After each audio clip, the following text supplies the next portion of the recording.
Hey everybody, you're here with John. We're going to do an oil change on a 2015 BMW X1 sDrive, so the two-wheel drive, rear-wheel drive, last of the rear-wheel drive. It's the 2-liter turbo. One thing about this oil change that I find a little bit interesting is the manual does not tell you how much oil it needs. I know that's extremely strange. And, you know, you don't have to believe me if you don't want to. Maybe I'm missing it. Heck, maybe I am. Take a picture and put it in the comments. It'd be awesome. The old interweb comes up with various things from 5.3 to 6 quarts to low as like 4.5 sometimes, I think, actually. But this, vehicle has doesn't have a dipstick, so it's only got the, oil level sensor, which doesn't bother me either way. The first time I ever changed oil, I just measured what came out and then kind of went from there.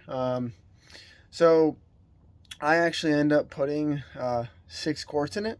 We've had the vehicle for now 30,000 miles, and I haven't gotten any high warning lights. The first time I ever did it, I started with 4.5 quarts. It said it was in the zone. Then I did 5 quarts, said it was in the zone, and then I put it 6, still said it was in the zone. So I'll be honest with you, I don't have the exact quantity, but I just take 6 quarts out and put 6 quarts in.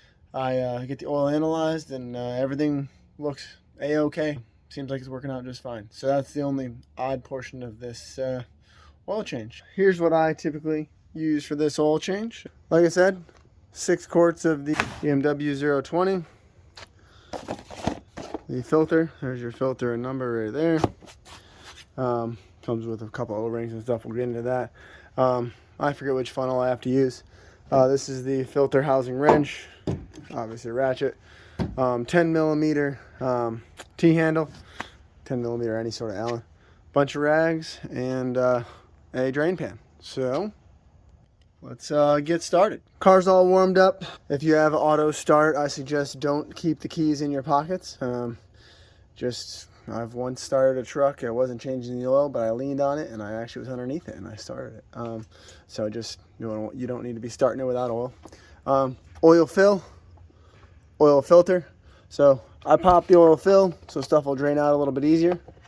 As you can see, she's a little bit warm. Yeah, well, we're gonna get underneath the car.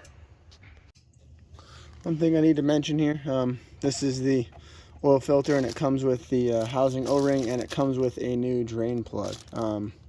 So I use the new drain plug each time. It tells you the actual torque on it, 8 Newton meters, but it also has like this click locking mechanism on it that kind of keeps it in place as well. So yep, now we'll go under and start draining. This vehicle has this little flap where the pan actually opens up for you, so you can drain the oil out.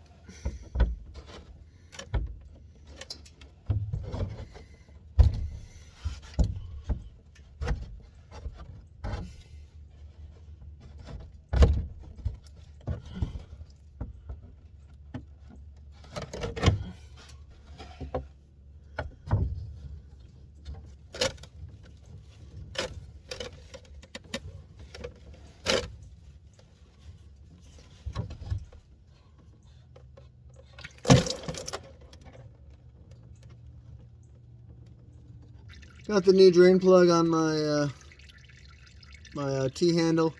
I throw just a tiny bit of the old oil on that O-ring, so when that's getting screwed in, it doesn't catch and rip.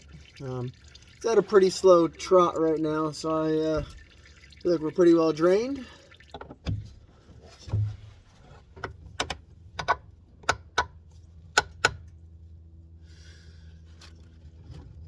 That'll be that. Come back with a torque wrench and torque it down to 8 Newton meters. And I won't worry about showing that there. And yeah, just all wiped down, and that's it for the drain section of this video. All right, so now we're going to loosen the filter housing.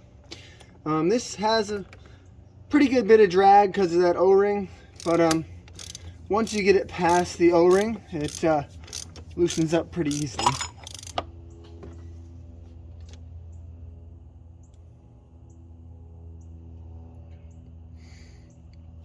Once that's out, you can see that this little green O-ring is on here.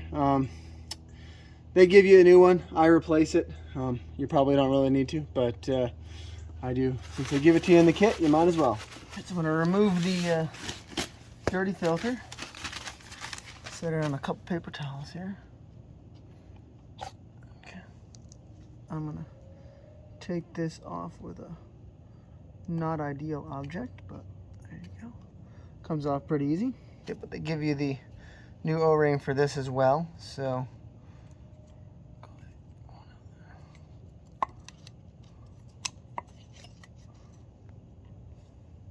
when I'm putting these back on, I mean, look, I know you can do new or old oil, whatever, but you're just lubricating it a little bit to get it to slide over the threads. So just enough lubrication, and then just roll it on pretty gently. You know, make sure you don't get it caught on stuff, but it's not too bad. And then you want to be in the groove. You do not want to be on the threads. There is a nice groove here for it.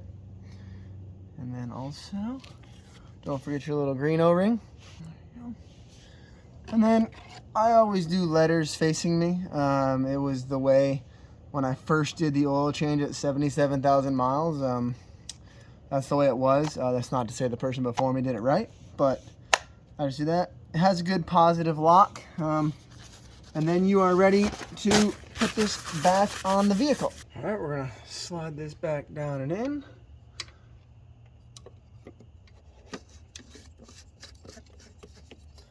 Starts pretty easily, and then once you start to get the threads, you gotta kind of give it a ratchet. Okay, it's got a pretty positive stop. Don't kill it. And to get this back on and off, just kind of wiggle it right there. Comes on off.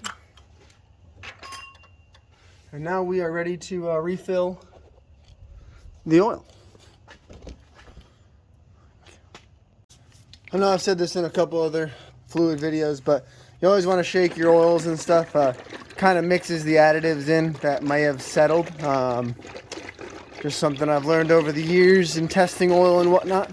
And by the way, I kind of misspoke. I guess it's 6.25 quarts that I put in this, because I put 6 of these liter bottles. And yeah, maybe it's too much. Maybe it's, you know, I don't, honestly, it doesn't say over the max height. So I let it be.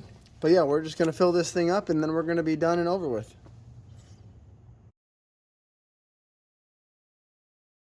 I'm going to attempt to show you how to reset the service light on a BMW X1. Alright, all the car's running. I'm going to hit the start stop button, turn the vehicle off, hit the start stop again, the interior lights come on, hit it again. Oh, there's one more hit. And you get the service stuff there. If I'm not mistaken now, if I hold this button, so that shows your service right there. It brings you to the one you need. So I held the little button right down there. And then I think I'm going to hold this BC button. And it takes me to reset the oil. So I'm holding the BC button. You can see the little timer come up. And the oil will reset. So let's go over one more time for you. So vehicle running, turn the vehicle off. 3 hits of the start stop button. Hold this button down. Again, you have to have a service warning active of some sort. And then this will take you to the service warning thing. Hit BC once, took me to oil, and then took me to reset, and then I held it when the reset came up. I feel like they should make that much more straightforward, and they don't. But yeah, hopefully that helps. Thanks for watching.